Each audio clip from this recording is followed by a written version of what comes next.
নমস্কার, আমি ribbon. Welcome to বিদ্যাকোষ। তো আজকের ভিডিওতে আমি আলোচনা করব ডব্লিউবিপি এসআই এর সাব ইন্সপেক্টরের মক টেস্ট নিয়ে। কারণ মক টেস্ট রিলেটেড অনেক স্টুডেন্টের ম্যাক্সিমাম কোয়ারি থেকে থাকছে যে বেস্ট এক্সাম ওরিয়েন্টেড যে মক থাকছে, সেই এক্সাম ওরিয়েন্টেড মক তারা কোথায় পাবে, কিভাবে পাবে, সেই সমস্ত জিনিসগুলো নিয়ে একটা ডাউট থেকে থাকে। তো সেই ডাউটগুলো আমি সলভ করে দেবো তোমাদের। এবং এর সঙ্গে আরও একটা জিনিস, যে বাড়িতে যখন তারা মক টেস্ট দিচ্ছে তাদের মক টেস্টের নাম্বার কিন্তু যথেষ্ট ভালো উঠছে, ঠিক আছে? তবে যখন তারা এক্সাম দিতে যায়, এক্সাম হলে গিয়ে কিন্তু তাদের নাম্বারটা অনেকটাই কমে যায় মক টেস্টের থেকে। তো এই জিনিসগুলো কেন হয় এবং এই জিনিসগুলোকে আমরা কি করে ইমপ্রুভ করতে পারি, সেই সমস্ত জিনিসগুলো নিয়ে আজকে আমি আলোচনা করব। প্রপার একদম সলিউশন ওরিয়েন্টেড আলোচনা হবে, যেই কাজগুলো করলে তোমাদের মক টেস্টে নাম্বার ভালো আসবে এবং এক্সাম হলে তোমরা সেটার বেনিফিট দেখতে পাবে। এরকম কিছু একটা জিনিস আমি তোমাদের সাথে আজকে আলোচনা করছি। তো ভালো মতো পুরোপুরি ভিডিওটা দেখো।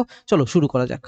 দেখো, ভিডিও শুরু করার আগে বলে দিই, তোমরা প্রত্যেকে জানো আমাদের এখানে কমেন্টে একটা নতুন ফিচার এসেছে, হাইপ দেওয়ার। তো ডেফিনেটলি প্রত্যেকে বলবো হাইপটা দিয়ে দাও, যেন ইউটিউব আমাদের ভিডিওটাকে একটু রিকমেন্ড করে, এবং সঙ্গে একটু লাইকটাও তোমরা দিয়ে দিও। যে এক্সাম ওরিয়েন্টেড মক আমরা ম্যাক্সিমাম জায়গাতে দেখতে পাই না। বেশিরভাগ জায়গাতে যখন আমরা বিভিন্ন ইনস্টিটিউট যখন আমরা মক বানাই, তখন আমাদের কি থাকে, আমরা নিজস্ব মেন্টালিটিটাকে দিয়ে একটা মক তৈরি করি। তো আমরা কোনো কোনো ক্ষেত্রে কি করে থাকি, ম্যাক্সিমাম ক্ষেত্রে, যে ইজি মক বানিয়ে দিই, ঠিক আছে? এবার ইজি মক বানিয়ে দিলে একটা সমস্যা এইখানে হয়ে যায়, যে আমরা বাড়িতে বসে মক টেস্টে তো খুব ভালো নাম্বার পেয়ে যাই, আমাদের এখানে নাম্বার নিয়ে কোনো রকম সমস্যা হয় না। এবং যারা দেখে ম্যাক্সিমাম স্টুডেন্ট যে তারা মকে খুব ভালো নাম্বার পাচ্ছে, এবং যেই জায়গাতে তারা মকে নাম্বার পাচ্ছে, অবভিয়াসলি তার একটা মেন্টাল স্যাটিসফ্যাকশন আছে যে হ্যাঁ, আমি এই জায়গার বা এই প্ল্যাটফর্ম বা এই ইনস্টিটিউটের মক টেস্ট দিয়ে আমি এখানে ভালো নাম্বার পেলাম। তাহলে ডেফিনেটলি আমার একটা হ্যাপি ফিলিংস আসছে, এবং ওই হ্যাপি ফিলিংসের জন্য কী করি, তখন আমরা সেই জায়গাকে আমরা মকটা কিনে ফেলি। এইটা একটা সমস্যা থাকে, এবং সেই মকগুলো ম্যাক্সিমাম ক্ষেত্রে দেখা যায় কি, একই ধরনের একই ধাঁচের গতানুগতিক ওয়েতে যেমন মক টেস্ট থাকে, সেই হারেই মক টেস্টটা চলছে, এবং তাতে বিশাল কিছু ইমপ্রুভমেন্ট হয়ে ওঠে না। আবার কিছু কিছু ক্ষেত্রে কি দেখা যায়, যে এক্সামে যে মক টেস্টগুলো বানানো হয়ে থাকে, সেখানে একটু কোশ্চেনটাকে টাফ করতে গিয়ে তারা কি করে, যে বেশ কিছু ইররিলেভেন্ট কোশ্চেন কিন্তু তারা বানিয়ে ফেলে। এবার ইররিলেভেন্ট কোশ্চেন যখনই তারা বানিয়ে ফেলছে, তখন গিয়ে সমস্যা হয়ে যাচ্ছে, যে মক টেস্টে তাদের নাম্বারটা কমে যাচ্ছে, এবং এক্সামে ওই ধরনের কোশ্চেন আসার সম্ভাবনা নেই বললেই চলে। এই ধরনের কিছু কিন্তু সমস্যা হয়ে যাচ্ছে। তো সেই দিক থেকে একটা এক্সাম ওরিয়েন্টেড মক এরকম হবে, যেখানে আমাদের মক টেস্টের লেভেলটা পুরোপুরি মডারেট হবে, যেমন এক্সামে আসে ওই রকম থাকবে। এবং কিছু কিছু এই মক টেস্টের মধ্যে ওভারঅল লেভেলটা মডারেট বলছি, এবং এই মডারেট লেভেলের মক টেস্টের মধ্যে কিছু কিছু কোশ্চেন এরকম থাকবে, কিছু কিছু কি মানে ম্যাক্সিমাম 50% কোশ্চেন প্রত্যেকটা মকেই তুমি দেখবে ইজি পাবে, ঠিক আছে? ইজি কোশ্চেন থাকে, তো সেই ইজি কোশ্চেন থাকবে। এবার আমি হালুয়া কোশ্চেনের কথা বলিনি, যেগুলো দেখা মাত্র অ্যান্সার হয়েছে, ওটা তো দুটো তিনটে থাকেই প্রত্যেকটা মকে, ওটা রাখতেও হবে, ওটা স্বাভাবিক, একটা মকের নেচার ওই রকম হয়। তো 50% কোশ্চেন ওভারঅল ইজি থাকবে। বেশ কিছু কোশ্চেন নিয়ার অ্যাবাউট 30% কোশ্চেন এরকম হবে, যেটা আমার একটু মডারেট কোশ্চেন থাকবে, এবং এর সঙ্গে 20% কোনো কোনো ক্ষেত্রে তুমি দেখতে পাবে যে 20 to 10% মোটামুটি কোশ্চেন আমাদের এখানে কিন্তু একটু টাফ রাখা হয়।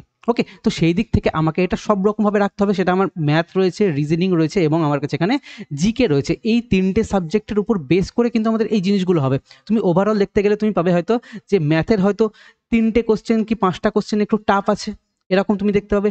রিজনিংও এরকম পাবে যে কি 3টে 4টে কোশ্চেন একটু টাফ আছে বা ঘোরানো পেঁচানো আছে। জিকেতেও বেশ কিছু কোশ্চেন তুমি দেখতে পাবে যে 5টা থেকে 7টা কোশ্চেন হয়তো এখানেও আমাদের একটু টাফ আছে বা ঘোরানো পেঁচানো আছে। তো এইরকম ওভারঅল একটা নাম্বারিং থেকে থাকে, সেটা 20% to 10% ভ্যারি করে, এখানে হয়তো 30% to 40% জিনিসটা মোটামুটি একটা ওভারঅল ভ্যারি করে যায়। নাম্বারের এই পার্সেন্টেজটাকে ক্যালকুলেট করতে যেও না, এটা বিভিন্ন মকে বিভিন্ন রকমভাবে এই জিনিসগুলো চেঞ্জ হতে থাকে, কোনোটাতে একটু বেড়ে গেল তো কোনোটাতে একটু কমে গেল, এইরকম লেভেলের থাকে জিনিসটা। তো বেসিক্যালি আমার বলার উদ্দেশ্য হচ্ছে এটাই। তো একটা মক হচ্ছে ব্যালেন্স মক হবে, যেখানে আমাদের মডারেট কোশ্চেন থাকবে, ইজি কোশ্চেন থাকবে, এবং আমাদের এখানে টাফ কোশ্চেনও থাকবে। এই 3 ধরনের কোশ্চেন দিয়ে মক টেস্ট তৈরি হবে, তবে গিয়ে সেটা এক্সাম রিলেভেন্ট হবে। আর যেই কোশ্চেনটা টাফ করা হবে, সেটা এক্সামে আসার মতো কোশ্চেন যেন হওয়া চাই, এক্সাম ওরিয়েন্টেড কোশ্চেন হওয়া চাই। এমন না যে আমি টাফ করার চক্করে এমন একটা কোশ্চেন দিলাম যেটা এক্সামে আসে না। সাপোজ আমি এখানে একটা তোমাকে এক্সাম্পল দিচ্ছি, আমাদের যখন কনস্টেবলের আমরা মক নিচ্ছিলাম, তখন সেখানে আমরা কিছু রম্বসের কোশ্চেনও কিন্তু দিয়েছিলাম।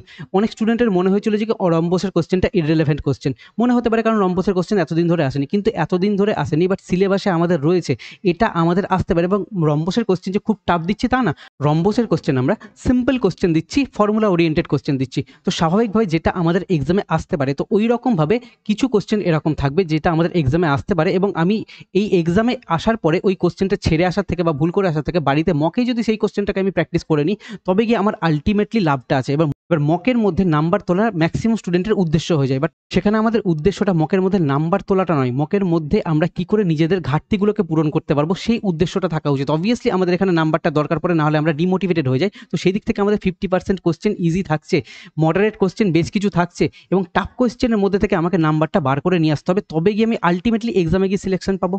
ওকে, তো এক্স্যাক্টলি এইরকমভাবে এইরকম প্যাটার্নে এক্সাম ওরিয়েন্টেড প্যাটার্নে আমরা যে মক টেস্টটা বানিয়েছি, এবার আমি তোমাকে সেই মক টেস্টের কথা বলছি এবং তারপরে আমি তোমাদের আলোচনা করে দেবো যে কি কি করলে তোমরা একটু মকে নাম্বারটা বেটার করতে পারবে। তো আমরা এর আগের দিন ক্লাসে ডব্লিউবিপি এসআই এর মক টেস্ট পুরোপুরি কমপ্লিটলি লঞ্চ করে দিয়েছি এবং এই মক টেস্টে আমরা 25টা ফুল লেন্থ সেট রাখছি।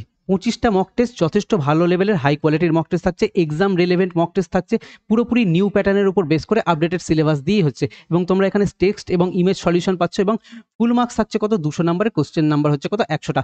ল্যাঙ্গুয়েজ নিয়ে অনেকে সমস্যা থেকে যায়, কেউ কেউ বাংলা প্রেফার করে, কেউ কেউ ইংলিশ প্রেফার করে, তো আমরা এখানে বাংলা প্লাস ইংলিশ দুটো ল্যাঙ্গুয়েজে মক টেস্টটা রেখেছি, তোমরা ডেমো দেখলেই বুঝতে পারবে। এবং প্রথম 100 জনের জন্য আমরা একটা অফার রেখেছি, সেটা হচ্ছে কি মক 30। তো যারা এই 100 জনের মধ্যে আসতে চাইছো ডেফিনেটলি তোমরা এই মক 30 কুপন কোডটা অ্যাপ্লাই করো, তাহলে তোমাদের এখানে 30 টাকা মকে তোমরা অফ পেয়ে যাবে। আর এই মকের প্রাইস জেনারেলি থাকছে কত 179, বাট তোমরা যদি এখান থেকে এই মক 30 কুপন কোডটা অ্যাপ্লাই করে দাও তাহলে তোমার এখান থেকে 30 টাকা অফ হয়ে যাবে। 30 টাকা অফ হওয়ার পরে তোমার এই মক টেস্টের দাম পড়ছে কি 149 টাকা। তোমরা এই মুহূর্তে এই 25টা মক টেস্ট 149 টাকায় পেয়ে যাবে। আমরা আমাদের এই মক টেস্টে কি করেছি, টাইমের ব্যাপারটা যেটা দেখো, টাইম আমরা এখানে 75 মিনিট রেখেছি। এবার কেন রেখেছি না রেখেছি সেটা তোমাদের ভালোর জন্য রেখেছি, রিজনটা কি সেটা শুনে নাও। দেখো তুমি যখন এক্সামে বসছো তোমার এখানে থাকছে কত 90 মিনিট, এবার 90 মিনিট তো থাকছে, বাট এক্সাম যখন শুরু হচ্ছে তার আগে তোমরা ওএমআর সিটটা হাতে পেয়ে যাও এবং এখানে টার্ম রিলেটেড যা যা থাকে সেইগুলো তো তোমরা ওএমআর সিটে ফিল আপ করে নাও। ওকে, বাকি আমাদের এখানে কি থাকে, কোয়েশ্চেন্স পড়ে থাকে, ঠিক আছে। এই কোয়েশ্চেন্সগুলো আমাদেরকে বিভিন্ন জায়গাতে ফিল আপ করতে হয়। তো সেই দিক থেকে আমরা যখন একটা এক্সামে কোয়েশ্চেন অ্যাটেম্প্ট করছি তখন সেখান থেকে আমাদের নিয়ার অ্যাবাউট যারা ভালো স্টুডেন্ট আছে তারা মোটামুটি আমি বলছি 80 থেকে ম্যাক্সিমাম ক্ষেত্রে 95 এইরকম লেভেলের একটা অ্যাটেম্প্ট করে থাকে, কারো কারো হয়তো 75ও সেটা হতে পারে, বিভিন্ন স্টুডেন্ট ওয়াইজ ভ্যারি করে যায়। আমি যদি অ্যাভারেজ ধরে নিই মোটামুটি 80টা কোশ্চেনও তুমি যদি অ্যাটেম্প্ট করো, আর 80টা কোশ্চেনে এই আমাদের কাছে এইভাবে ওএমআর সিটে গোল গোল করতে হয় একটা বিভিন্ন জায়গাতে, এইগুলো দেখে দেখে না গোল করতে, বুঝে শুনে গোল করতে এক্সাম হলে ওএমআর সিটে আমাদের হাতটা একটু কমই চলে। তো এক্সাম হলে এই গোলগুলো করতে কিন্তু আমাদের অলরেডি অনেকটা টাইম বেরিয়ে যায় এবং এক্সাম চলাকালীন দেখবে যে কি ইনভিজিলেটর যিনি আছেন উনি কিন্তু তোমাদের হাতে আরও একটা ফর্ম নিয়ে আসেন এবং সেখানেও তোমাদের কিন্তু ওএমআর সিটে গোল করতে হয়, এক্সাম চলাকালীন এটা হয়। তো এতগুলো জিনিস করতে করতে তোমাদের মোটামুটি নিয়ার অ্যাবাউট 15 মিনিট টাইম এমনি বেরিয়ে যায়। তোমরা কোশ্চেন সলভ করার জন্য মাত্র 75 মিনিট পেয়ে থাকো, ঠিক আছে। আর তোমরা কিন্তু 1.5 ঘন্টা পাও না, 1 ঘন্টা 15 মিনিট তোমরা পাও। তো সেই জন্য আমরা এখানে 75 মিনিটই টাইম রেখেছি, 1 ঘন্টা 15 মিনিট তোমরা এখানে টাইম পাচ্ছ পুরোপুরি, এটাই হচ্ছে মেন রিজন। এবার আমি তোমাকে যদি এখানে 1.5 ঘন্টা টাইম দিয়ে দিই, তুমি এক্সাম হলে গিয়ে তুমি পাবে 1 ঘন্টা 15 মিনিট, তখন কি তোমার সেখানে টাইম ম্যানেজমেন্ট হবে না। ম্যাক্সিমাম স্টুডেন্টের কি সমস্যা থাকে যে আমি এক্সাম হলে টাইম ম্যানেজমেন্ট করতে পারি না, এই একটা সমস্যা থেকে যায়। তো এই সমস্যা থেকে বাঁচার জন্য আমাদেরকে 75 মিনিটে মক টেস্টটা দিতে হবে, যেটা অন্যান্য ইনস্টিটিউট ভাবে না, আমি ভাবছি, কারণ আমি জানি একটা স্টুডেন্টের কি প্রবলেম হয়, আমরা স্টুডেন্টের প্রবলেম নিয়ে ভাবি। তো এবার আমি আসি তোমাদের এই মকগুলো তোমরা পাবে কোথা থেকে। দেখো বিদ্যাকোষ বাই রিমন স্যার অ্যাপ রয়েছে, এটা তোমরা প্লে স্টোরে পেয়ে যাবে এবং প্লে স্টোর থেকে তোমরা এই অ্যাপটা আগে ডাউনলোড করবে। ডাউনলোড করার পর তোমরা এখানে আগে রেজিস্ট্রেশন করবে, তারপরে তোমরা এখানে যে নাম্বার ফোন নাম্বার দিয়েছো সেগুলো দিয়ে তোমরা লগ ইন করবে। লগ ইন করার পর তোমরা দেখতে পাবে যে আমাদের এখানে এরকম একটা ইন্টারফেস খুলে যাচ্ছে এবং এইখানে দেখতে পাবে যে পেড মক টেস্টের একটা সেকশন রয়েছে। এই পেড মক টেস্টের মধ্যেই তোমরা আমাদের মকগুলো পেয়ে যাবে। আর আমি বলে দিচ্ছি তোমাদেরকে ফ্রি মক টেস্টে কোনো কিছু ফ্রি নেই, যা ফ্রি দেওয়া আছে সমস্ত ফ্রিগুলো আমাদের এই পেড মক টেস্টের মধ্যে দেওয়া আছে, যেগুলো তোমাদের একটু আনলক অবস্থাতে পাবে। যেগুলো আনলক আছে সেগুলো তোমরা অ্যাটেম্প্ট করতে পারবে এই পেড মক টেস্টের মধ্যে। আমাদের এখানে কি মক চলছে দেখো, সাব ইন্সপেক্টরের জন্য আমরা ফুল লেন্থ মক লঞ্চ করেছি, সেটা তোমরা দেখতে পাচ্ছ এখানে। অবশ্যই কুপন কোডটা অ্যাপ্লাই করতে ভুলবে না, তাহলে তোমাদের এখানে দামটা 149 টাকা হয়ে যাবে। এছাড়া আদার্স মক কি আছে, কনস্টেবলের জন্য মক রয়েছে, যারা ভাবছো যে একটু বেশি প্র্যাকটিস করবো তারা কনস্টেবলের মকটা নিতে পারো। কোশ্চেনের কোয়ালিটি যথেষ্ট ভালো রয়েছে, এখানে দুটো ফ্রি দেওয়া রয়েছে, তোমরা দুটো ফ্রি, একটা ডব্লিউবিপি এবং একটা কলকাতা পুলিশের, তোমরা দুটোই কিন্তু এখানে অ্যাটেম্প্ট করে দেখতে পারো। এছাড়া আদার্স যেটা থাকছে আমাদের ম্যাথামেটিক্সের সেকশনাল মক থাকছে এবং রিজনিংয়ের সেকশনাল মক থাকছে। এটা কনস্টেবল প্লাস সাব ইন্সপেক্টর বা আদার্স রেলের গ্রুপ ডি বিভিন্ন যা সমস্ত এক্সাম থাকে সমস্ত এক্সামকে টার্গেট করে বানানো। এখানে তোমাদের জাস্ট প্র্যাকটিস ওরিয়েন্টেড আমি এখানে মক নিয়ে এসেছি, মানে সেকশনাল মক নিয়ে এসেছি। এখানে তোমরা 35টা সেকশনাল সেট পাচ্ছ আর রিজনিংও তোমরা 35টা সেকশনাল সেট পেয়ে যাচ্ছ। রেগুলার তোমরা সেকশনাল মক টেস্ট দিলে তোমাদের এখান থেকে কোশ্চেন ভুলে যাওয়ার সম্ভাবনাটা অনেক বেশি কমে যায় এবং তোমরা প্রপার রিভিশনের মধ্যে থাকতে পারো। এই জন্য তোমাদের সেকশনাল মক টেস্টগুলো মানে ভীষণভাবে দেওয়া উচিত। তো আমরা যে ডব্লিউবিপি এসআই এর যে ফ্রি মক টেস্টটা রেখেছিলাম, একটা মক ফ্রি হিসেবে ডেমো হিসেবে রেখেছিলাম, তো সেই মকের আমি এখানে তোমাদের কিছু নাম্বার নিয়ে এসেছি এবং একটা রিভিউ নিয়ে এসেছি। আমি এখানে নিজে একটা স্টুডেন্টকে জানতে চেয়েছিলাম যে মক টেস্টের রিভিউ হিসেবে অনেস্ট রিভিউ জানতে চেয়েছিলাম, কারণ আমরা স্টুডেন্টের জন্য বেটার কাজ করতে চাই। দেখো সেখানে তার রিভিউ হচ্ছে মক টেস্ট কি ছিল, একদম এক্সাম ওরিয়েন্টেড মক টেস্ট, কোশ্চেনের লেভেলও ঠিকঠাক ছিল, যেটা এক্সামে আসার মতো কোশ্চেন। তবে এর আর একটা দাবি হচ্ছে কি, এরপরে যেন আমরা আরও যেন কনস্টেবলের মক নিয়ে আসি, এটা হচ্ছে তার এক্সট্রা একটা দাবি। তো তারা প্রত্যেকে মোটামুটি তাদের মতামত আমাদের সাথে শেয়ার করে থাকে। তো তোমরা চাইলে তোমরা অ্যাপের মধ্যে চ্যাট সেকশনে গিয়ে আমার সাথে ডাইরেক্ট কথা বলে নিতে পারবে। এবং দেখো এই মক টেস্টে যারা দিয়েছে আছে এখন অবধি এই অনিকেত রয় চৌধুরী এই সব থেকে বেশি নাম্বার পেয়েছে। তারপরে তোমরা প্রত্যেকের নাম্বার দেখতে পারো। ইনফ্যাক্ট এই যে আমি যার কাছে জিজ্ঞেস করেছিলাম তার নাম্বার হচ্ছে যে কি এটা।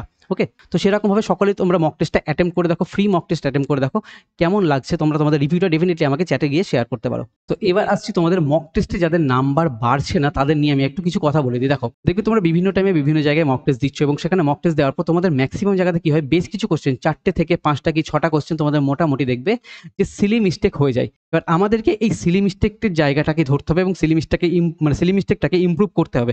এবং বেশ কিছু কোশ্চেন দেখবে তোমরা তোমাদের জানা কোশ্চেন অথচ তোমরা এক্সাম হলে বা মক টেস্টের টাইমে তোমরা সেটাকে মনে করতে পারছো না। তো সেই ধরনের কোশ্চেনগুলোকে আমাদের দেখতে হবে।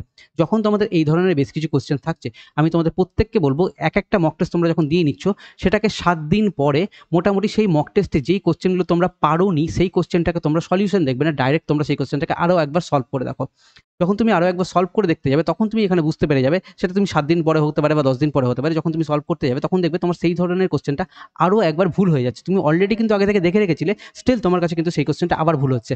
যখন তুমি এইরকমভাবে 2-3 বার করে প্রত্যেকটা মকের যে কোশ্চেনগুলো ভুল হচ্ছে বা সেকশনাল মক টেস্টে যে কোশ্চেনগুলো ভুল হচ্ছে সেই কোশ্চেনগুলোকে যখন তুমি বারবার করে দেখছো তখন তুমি আলটিমেটলি বুঝতে পারবে তোমার ঘাটতিটা কোন জায়গাতে রয়েছে। এবং ওই ধরনের সেম কোশ্চেন তোমার যদি এক্সামে আসে তখন গিয়ে তুমি এক্সামে কোশ্চেনটাকে ঠিক করে আসতে পারবে। তোমার মনে হচ্ছে যে তুমি একবার সলিউশন দেখে নিচ্ছ তারপরে তোমার কোশ্চেনটা পুরোপুরি ক্লিয়ার হয়ে যাচ্ছে, এটা কিন্তু হয় না আমাদের মাইন্ডে। আমরা অলরেডি একটা জিনিসকে ভালো মতো করে নোট বানিয়ে পড়াশোনা করে সেটাকে রিভিশন করে ভালো মতো করে প্র্যাকটিস করে তারপরে আমরা তখন মক টক দিচ্ছি, তারপরে আমাদের ভুল হচ্ছে এবং আমরা ভাবছি যে কি সলিউশন আমি একবার দেখে নিলাম তারপরে আমার কিন্তু এই জিনিসটা ঠিক হয়ে গেল। এটা কিন্তু হয় না। তোমাদের ওই সেম জিনিসটা 10 দিন পর বা 7 দিন পর তুমি যখন অ্যাটেম্প্ট করতে যাবে তুমি দেখবে কি সেম জিনিস তোমার আবার ভুল হচ্ছে। এই জিনিসটা তোমার বারবার ভুল হচ্ছে সেটাকে তোমরা খাতাতে একটা নোট বানিয়ে তুলে রাখো যে আমার এই কোশ্চেনটা ভুল হলো। তো সেই কোশ্চেনগুলোকে তোমরা মাঝে মাঝে সপ্তাহে 10 দিনে মোটামুটি একবার করে একটু কোশ্চেনগুলো দেখতে থাকবে, তবে কি তোমরা দেখতে পাবে আলটিমেটলি তোমরা ইমপ্রুভ করতে পারছো। এটা একটা বোনাস টিপ হিসেবে তোমরা দেখতে পারো, এটা 100% কাজ করবে। আমি তোমাকে বলে দিচ্ছি যে আমাদের 5টা 6টা কোশ্চেন সিলি মিস্টেক হয়ে যায় এই জিনিসগুলো কিন্তু আর হবে না তখন। ঠিক আছে, তোমরা যেই কোশ্চেনগুলো হয়তো জানা কোশ্চেন তোমরা এক্সাম হলে সেটাকে পারছো না সেই কোশ্চেনগুলো কিন্তু এক্সাম হলে হতে লাগবে। তো প্রপার একটা জেনুইন যেভাবে তোমাদের একটা হেল্প করা যেতে পারে বা যেই জিনিসগুলো বিভিন্ন জায়গাতে আলোচনা করা হয় না যে কি করে একটা স্টুডেন্টের ইমপ্রুভমেন্ট হতে পারে না হতে পারে, সেই জিনিসগুলো আমি তোমাদের সামনে জাস্ট তুলে ধরলাম। এবার বাকি তুমি সেটাকে অ্যাপ্লাই করবে কি করবে না সেটা তোমার পুরোপুরি পার্সোনাল ম্যাটার। কারণ আমি বারবার বলছি আমি ভাবি স্টুডেন্টদের জন্য, যেন আমাদের এখানে উদ্দেশ্য এটাই থাকে যে ম্যাক্সিমাম সিলেকশন নিয়ে ভাবি, ম্যাক্সিমাম সেল নিয়ে আমরা কিন্তু ভাবি না। অবভিয়াসলি সেল করতে হবে, নাহলে ইনস্টিটিউট চালাবো কি করে। সেল তো ডেফিনেটলি প্রয়োজন, তার থেকে বড় কথা যে কি ভেতরে স্যাটিসফ্যাকশন কোথায় আসবে যখন আমি ম্যাক্সিমাম সিলেকশন দিতে পারবো, জেনুইন সিলেকশন দিতে পারবো। তো অবশ্যই তোমাদের প্রত্যেককে বলবো তোমরা যারা চাইছো এই মক টেস্টটা এই মুহূর্তে নিয়ে নাও, যেখানে তোমরা এই 30 টাকা অফ পেয়ে গিয়ে 149 টাকায় মকটা এই মুহূর্তে পেয়ে যাবে।